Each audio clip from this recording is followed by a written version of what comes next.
পুরুষ লোকেরা ইমান নিয়ে ভোট কেন্দ্রে যাবে সকাল 8টায়।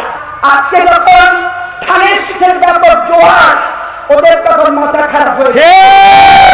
তারা তখন কিভাবে এই জোয়ারকে নষ্ট করবে সেই চেষ্টা করছে। তারা আবার কি বলে যে তাদের বিজয় নাকি সুনিশ্চিত। আজকে প্রশ্ন করতে চাই, তাই নাকি 2008 সালে ফরমেটে ভোট করবেন নাকি যে আপনাদের বিজয় সুনিশ্চিত? আজকে জেলা প্রশাসনকে বলতে চাই, কিভাবে জমা করতে পারা বলে যে তাদের বিজয় সুনিশ্চিত? আমি তো বলতে পারি না 4-5বার নির্বাচিত হওয়ার পরও যে বিজয় সুনিশ্চিত। আল্লাহ যদি ভাগ্যে রাখে, জনগণ যদি ঠিকঠাক মতো ভোট দিতে পারে, ভোটের রেজাল্টে আল্লাহ যদি জিতায়, তখন বুঝবো আমি জিতলাম।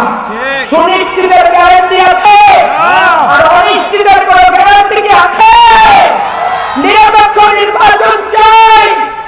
ডিসি সাহেব, এসপি সাহেব কিভাবে বলে তাদের বিজয় সুনিশ্চিত? এর রহস্যটা কি?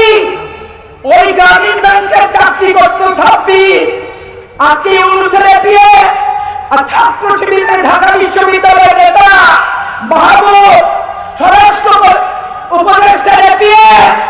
কোন নির্লক্ষ করছেন? মা বোনেরা ছাটা আর পুরুষ লোকেরা ইমান নিয়ে ভোট কেন্দ্রে যাবে সকাল 8টায়।